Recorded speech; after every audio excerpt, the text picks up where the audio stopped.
Dave Calhoun, the Boeing CEO, announcing his intent to step down. For more, Brooke Sutherland from Bloomberg Opinion joins us now. Brooke, you pointed to this almost immediately after the Alaska Air incident. You said there might be cultural issues that need to be addressed, and you alluded to the fact that maybe there needs to be a change at the very top of the company. Brooke, you surprised this morning?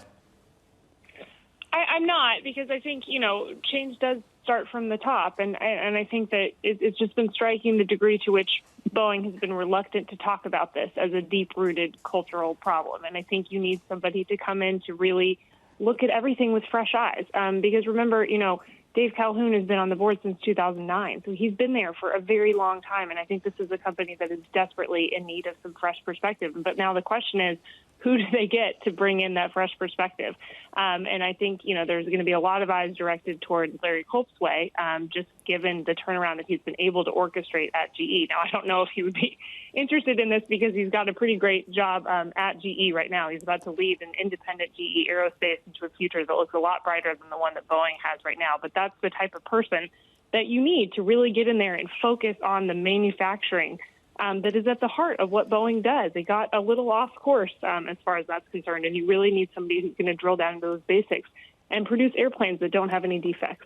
How do you meet that, Brooke, with the need for industry knowledge? So I'm looking at the change as well to the commercial airplanes CEO. So Stephanie Pope's been named, been at the company for nearly 30 years. Stan Deal is going to retire. What do you make of that transition?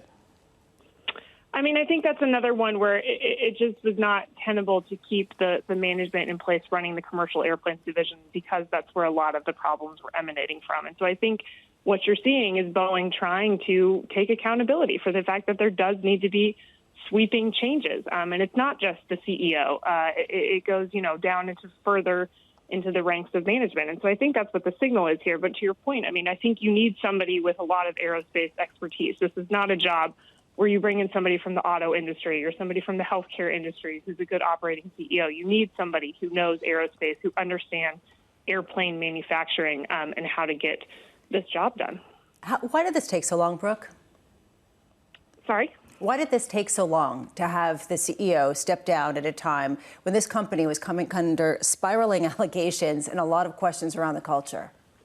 I think there was a reluctance to throw more chaos into the situation, which I can understand, that there's a lot of scrutiny on Boeing right now and a lot that it needs to figure out. And a management change does, add more variability to the process. So there was a little bit of that. But then I think it also goes back to what I was talking about of, I don't think that this company until quite recently grappled how serious of a situation that it's in. And even on the earnings call, their most recent one, they were sort of talking about this as a temporary pause in production ramps for the 737, and I don't think that's the right attitude. The CFO was on the Jefferies conference call the other day and talking still about that $10 billion cash flow target that Boeing has out there, and they're not putting out annual targets, but they're still not backing off that $10 billion long-term target, and I don't think that's the right mentality now. And so I think, we're finally seeing a moment where they're coming to terms with the seriousness of the situation that they're in. Will this ease any concerns the FAA has?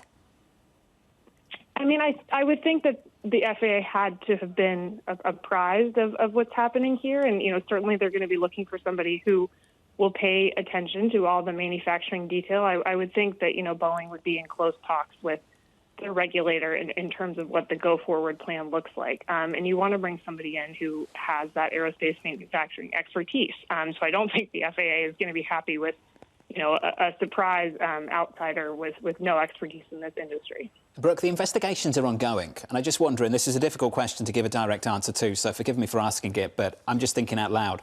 Remuneration for Dave Calhoun, how is this going to be managed as he heads to the exit, given these investigations will be ongoing and we've got no idea where they land? I don't know the exact answer to that. It'll be interesting to see, once we get the proxy filings and the terms of his retirement package to see what that looks like. But I will say, they didn't.